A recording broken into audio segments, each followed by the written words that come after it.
Incident हुआ है बुल्धाना में, कुछ 25 लोगों की मौत हुई है। क्या लगता है सरकार को जांच करनी चाहिए, क्योंकि इससे पहले भी हमने देखा है समृद्धि महामार्ग पे इस तरह की घटनाएं हुई हैं।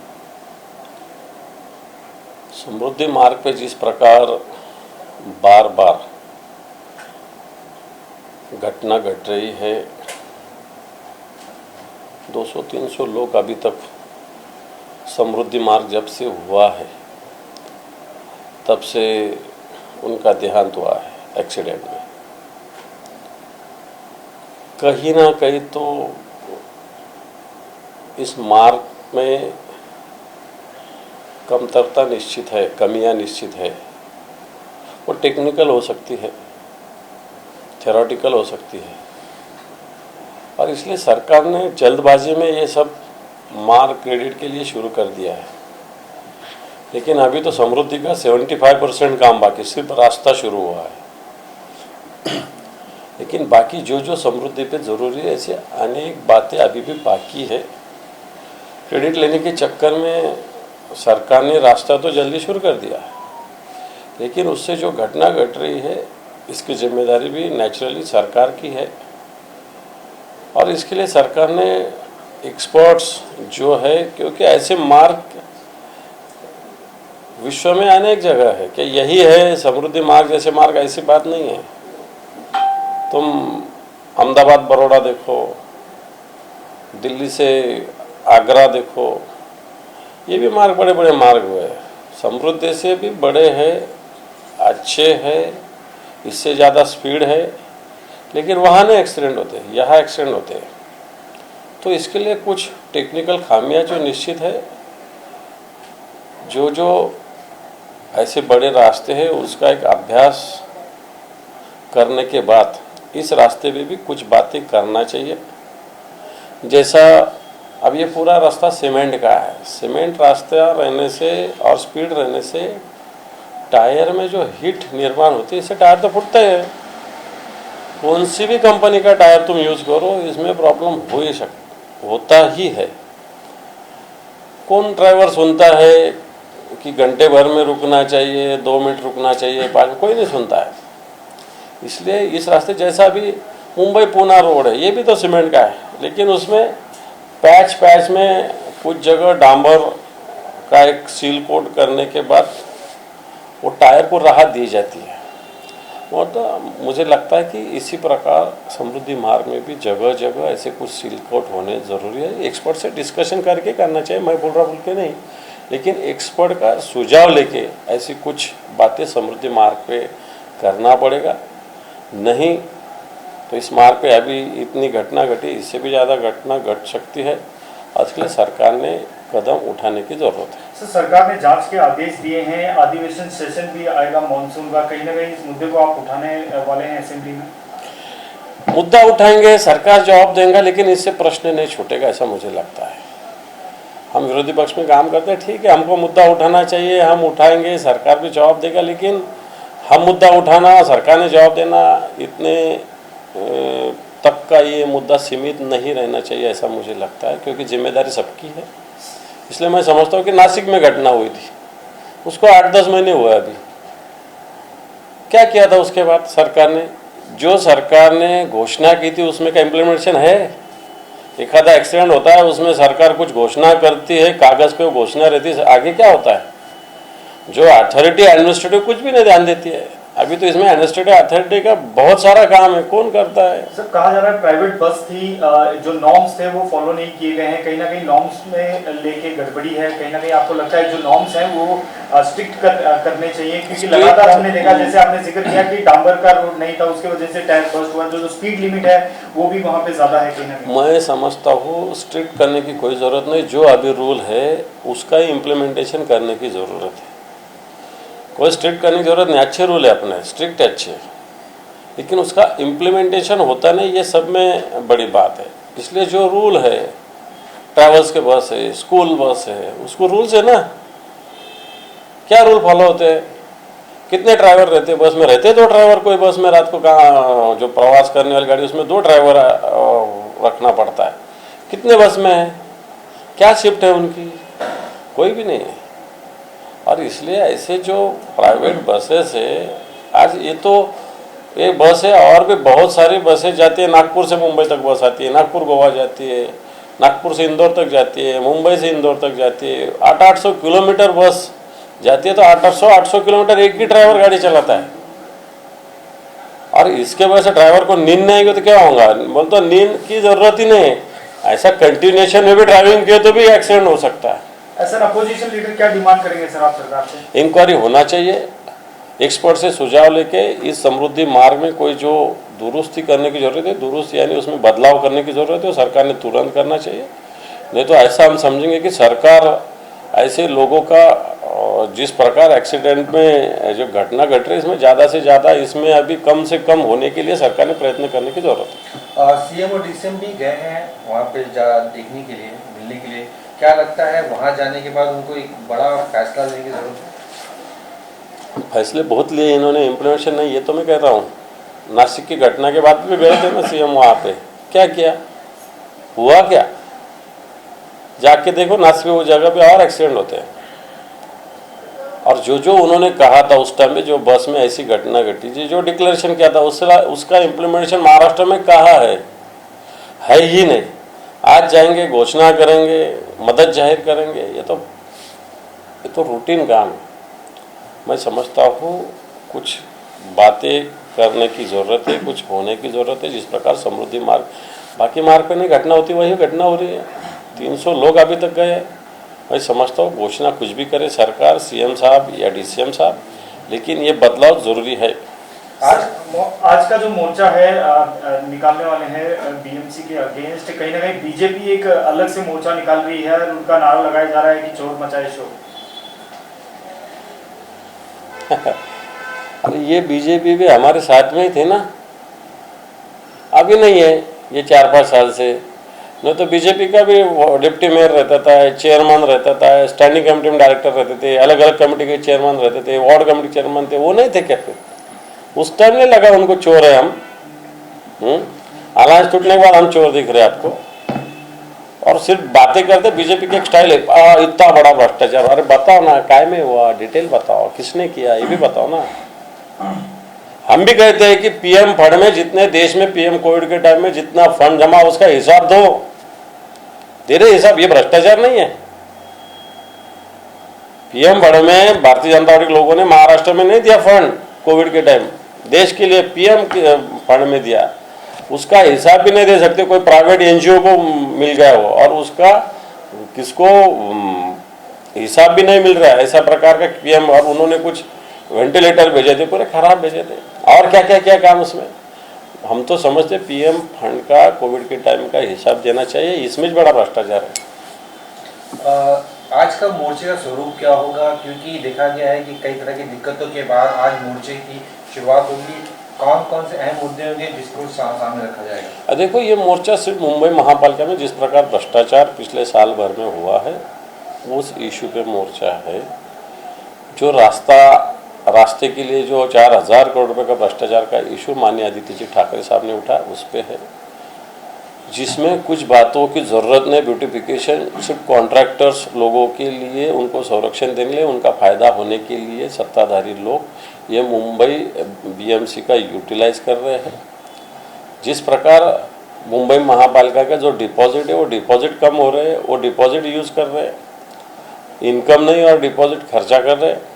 और इस प्रकार जो मुंबई महापालिका जो है, जिसको शिवसेना ने माननीय आदित्य जी के मार्गदर्शन के नीचे, उद्धव जी ठाकरे साहब के नेतृत्व के नीचे, उसमें बड़ा बदलाव लाया था, बड़ा डेवलपमेंट हुआ था, वो सब कोलैप्स करने का काम अभी के सरकार कर रही है। इसके खिलाफ आदित्य जी के नेतृत्व में ये मोर्चा हम निकाल रहे हैं। राहुल कर्नल जो काफी नजदीक माने जाते थे आदित्य ठाकरे के, अचानक शिंदे ग्रुप का साथ लेना, क्या एक बार फिर ऐसा नहीं लगता कि पार्टी में तालमेल की कमी है, या फिर जो लोग जा रहे हैं उन्हें रोक नहीं पा रही शिवसेना? राहुल कर्नल कौन है हमको पता नहीं, हम बाहर ग्रामीण भाग में रहते हैं, हमको राहुल कर्नल मालूम ही नहीं है कर्नल कौन। सर एक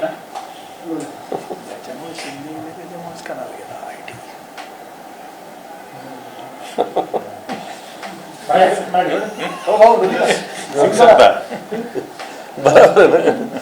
सर, बुलढाण्यात मोठी दुर्दैवी घटना घडलेली आहे. 25-26 लोकांचा लक्झरी बसमध्ये जाऊन ॲक्सिडेंटनंतर मृत्यू झालेला आहे. समृद्धी महामार्गावर ही काही पहिली दुर्घटना नाही आहे. सतत दुर्घटना होत आहेत, मृतांचा आकडा वाढतोय, दुर्घटनांची संख्या वाढते. काय सांगा? मला असं वाटतं आपल्याकडं पुढच्या स्टेज मागचा शहाणा अशा प्रकारची मन आहे. पण तो वारंवार समृद्धी महामार्गावर ठेचा लागूनही सरकार शहाणं होत नाही, हे आपलं या महाराष्ट्राचं दुर्दैव आहे. कारण एखादी घटना घडल्यावर ताबडतोब त्या घटनेवर वेगळ्या पद्धतीनं शहानिशा करून उपाययोजना केली जाते. समृद्धीवर 300 जणांचा मृत्यू आत्तापर्यंत झालेला आहे, परंतु कोणती उपाययोजना आत्तापर्यंत या सरकारने केलेली नाही. आपण असे अपघात होत असताना हा जो समृद्धी महामार्ग आहे हा खरं तर खुला करण्यासाठी मोठी घाई केली गेलेली आहे. समृद्धी महामार्ग जो ठरलेला आहे आधीपासून मागच्या 7-8 वर्षापूर्वी, त्याच्यात काय काय काम होतं तर जर त्याचा विचार केला तर अजून 25% कामंसुद्धा पूर्ण नाही आहेत. आणि म्हणून अशा पद्धतीने हा रस्ता क्रेडिट घेण्यासाठी स्वतःचं मोठं बडेजावपणा करण्यासाठी लवकर सुरू झालेला काही हरकत नाही, लोकांसाठी सुविधा होत असेल तर. परंतु जर 300 लोकांचा जीव जात असेल तर त्याच्यावर उपाययोजना करण्याची आवश्यकता आहे. उपाययोजना करताना जसे परिवहन विभागाचे नियम आहेत तसे काही रस्ते जे रोड काँग्रेस नावाच्या संघटनेने सुद्धा रोडवर विषयी काही क्रायटेरिया ठरवलेले आहे की रस्ता सिमेंटचा असताना त्याला कशा पद्धतीनं त्याचा वापर व्हावा, किती किलोमीटरवर त्याला डांबराचा सील कोट असावा, ड्रायव्हर्सने किती काय स्पीडने गाडी चालवावी, किती वेळात थांबावी, टायरचे कशा पद्धतीनं असले पाहिजे, टायरची स्थिती कसली असली पाहिजे, हे सगळे नियम आहे. मला वाटतं हे तपासण्याचं काम हे RTOचं असतं, म्हणजे सरकारचं असतं. परंतु या सगळ्या नियमाला हरताळ फासला जातोय. मागच्या वेळेस नाशिकलाही अशीच एक घटना घडली होती. त्यावेळेससुद्धा माननीय मुख्यमंत्री महोदयांनी या सगळ्या अपघाताच्या विषयी चौकशी आणि काही गोष्टी जाहीर केल्या. त्या कुठं झाल्या? प्रशासनातले कोणते अधिकारी तुमचं ऐकतात? तुम्ही नियम आणि कायदे नुसते कागदावर पडलेले आहेत. आणि म्हणून असे कागदावर पडल्यामुळं नाहक जनतेचा जीव जातोय आणि याला सरकार जबाबदार आहे. सरकार गंभीर नाही असं वाटतं? बिलकुल गंभीर. मी सांगितलं ना, पुढच्या स्टेज मागचा शहाणा. एकदा ठेच लागल्यावर मागच्याने शहाणं झालं पाहिजे ना. पण इथं ठेचा लागून लागून लागून 300 लोक गेले तरी सरकार शहाणं होत नाही. वाटतं सरकारच्या दृष्टीनं सर्वसामान्य माणसाचा जीव हा कवडी मोल आहे, माती मोल आहे. आणि म्हणून सरकार गंभीर नाही हे मी सुस्पष्टपणे या विषयात मानेन.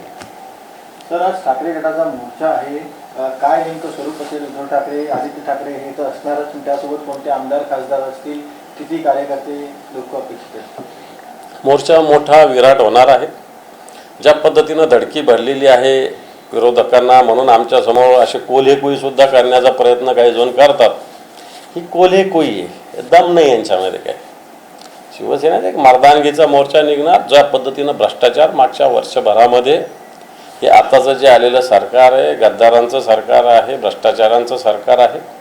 मंत्रालयात भ्रष्टाचारांना हैदोस घातलेलाच आहे. कोणताही मंत्री सरळ नाही आहे. 30-30, 40-40, 50-50% भ्रष्टाचार होतोय. असं असताना मुंबई महापालिकेत सुद्धा मोठ्या प्रमाणात रस्त्याच्या कामात भ्रष्टाचार झालेला आहे. मुंबईतले रस्ते किती किलोमीटर आहे, हे पूर्ण करायला किती वेळ लागतो, तुम्ही एका वेळेस कोणते रस्ते केले पाहिजे, ते बंद कोणते असले पाहिजे, कोणतंही गणित नाही. फक्त रस्ते कशासाठी? तर कॉन्ट्रॅक्टरचं हित साधण्यासाठी. सौंदर्यीकरण कशासाठी? कॉन्ट्रॅक्टरचं जे चांगलं आहे ते उखडून फेकायचं, ते खोदायचं, केही तोडायचं, नवीन लावायचं. कशासाठी? वाटतं ही उधळपट्टी फक्त कॉन्ट्रॅक्टरांना पोचण्यासाठी, जनतेच्या पैशाची उधळपट्टी करण्यासाठी होते. जे डिपॉझिट होतं मोठ्या प्रमाणात, ते डिपॉझिटसुद्धा कमी करण्याचा प्रयत्न हे सरकार करतं आहे. मग तुम्ही उत्पन्नाच्या स्तोत्रातून खर्च करा ना, पण नाही, डिपॉझिट काढलं जात आहे आणि खर्च केलं जात आहे. मला वाटतं आदित्य साहेबांच्या माध्यमातून मागच्या 5-7 वर्षामध्ये एक मुंबईच्या छोटे पासून तर मोठ्या मोठ्या कामापर्यंत एक नियोजनबद्ध काम होतं. आणि मला वाटतं आता तुम्ही बघितलं, एक छोटासा पाऊस झाला तर मुंबई तुंबली. याचाच अर्थ हे सरकार नुसतं खोक्यावालं सरकार आहे. हे तुंबडी भरण्यासाठी हे सरकार काम करतं. आणि याच्या विरोधात हा मोर्चा आज शिवसेनेच्या वतीनं माननीय आदित्य साहेब आणि माननीय उद्धव साहेबांच्या नेतृत्वाखाली निघतोय. बीजेपीने पोस्टर पण लावले की चोर मचाए शोर, त्या पोस्टरवर हे आम्ही म्हणेल उलटा चोर कोतवाल को डाट. कारण ही बीजेपी आमच्या सोबतच होती ना. BJPचे उपमहापौर राहिले, स्टँडिंगमध्ये मेंबर्स राहिले, BJPचे वेगवेगळ्या वॉर्ड कमिटीचे चेअरमन राहिले, वेगवेगळ्या विषय समितीचे चेअरमन राहिले, ते आमच्यासोबत होते. त्यांनी जर म्हणत असेल तर तुम्ही सुद्धा आमच्यासोबत होते. आणि भ्रष्टाचार विषय तुम्ही बोलत असाल तर पंतप्रधान जो केअर फंड आहे त्याच्यासाठी कोविडमध्ये किती निधी झाला आणि तो खर्च कुठे केला, तुमच्यात दम असेल तर भारतीय जनता पण जाहीर करायला सांगा देशाच्या पंतप्रधानाला, मग आपण पाहू. बाकी काय मुंबईमध्ये किंवा महाराष्ट्रामध्ये प्रेत गंगेत नाही फेकले, रस्त्यावर नाही टाकले, कुत्र्याने नाही ओढून नेले. हे काम माननीय उद्धवजींच्या नेतृत्वाखाली या महाराष्ट्रात कोविडचं अतिशय सुस्पष्टपणे झालेलं आहे. आणि म्हणून मला असं वाटतं उलटा चोर कोतवाल को डाटे, अरे खऱ्या अर्थाने या मुंबईचं महाराष्ट्राचं संरक्षण कोतवालाच्या भूमिकेत शिवसेनेनं केलेलं आहे. आणि हे चोर येऊन भामटे उलट्या बॉम्बा मारतात अशा बॉम्बा जनतेला कळतात. बुलढाणामध्ये आपली काय मागणी होणार की दर आपले आकडे सांगितले 300 वर्ष लोकांचं आतापर्यंत डेथ झालंय? नाही, याला प्रशासकीय चुका म्हणजेच सरकारच्या चुका याला कारणीभूत आहे. परिवहन खातं असेल, हा महामार्ग बघणारं जे काही MSRDC खातं असेल, यांच्या बेसिक याच्यात चुका आहे. फक्त नाके वसूल करण्यासाठी समृद्धी मार्ग नाही आहे, नाके कोणाला देण्यासाठी समृद्धी मार्ग नाही, जनतेच्या सुरक्षिततेसाठी सुद्धा समृद्धी मार्ग असला पाहिजे. परंतु हे फक्त नाके कोणाला देणं याच्यात गुंतलेले समृद्धी मार्गाचे, पण जनतेच्या सुरक्षिततेचं कुठे देणं घेणं नाही राहिलेलं आहे. आणि म्हणून सरकार याला जबाबदार आहे. 300 लोकांचा आत्तापर्यंत जीव या सरकारने घेतलेला आहे. येणाऱ्या काळात जर अशा पद्धतीनं या सरकारने याच्यात अनेक गोष्टी करण्याची आवश्यकता आहे. सिमेंटचा रस्ता जर एवढा मोठा लांब असेल तर त्याला डांबराचा सिलकोट आवश्यक आहे. तंत्रज्ञानाची मदत घेतली पाहिजे. या देशात अनेक रस्ते ना मोठे, काय फक्त समृद्धी झालात काय? मुंबई पुणे पण रस्ता झाला आहे आपल्याकडं, अहमदाबाद बडोदा पण झालेला आहे, मुंबई दिल्लीहून आग्रा पण झालेला आहे. असे अनेक रस्ते मोठे मोठे मोठे रस्ते झालेले आहे. इथे ॲक्सिडेंट होत नाही, इथंच काय ॲक्सिडेंट होते? याचा अर्थ या रस्त्याच्या कामात कुठेतरी कमतरता राहिलेली आहे, कुठेतरी तांत्रिक कमतरता राहिलेली आहे. आणि म्हणून याला सरकार जबाबदार आहे.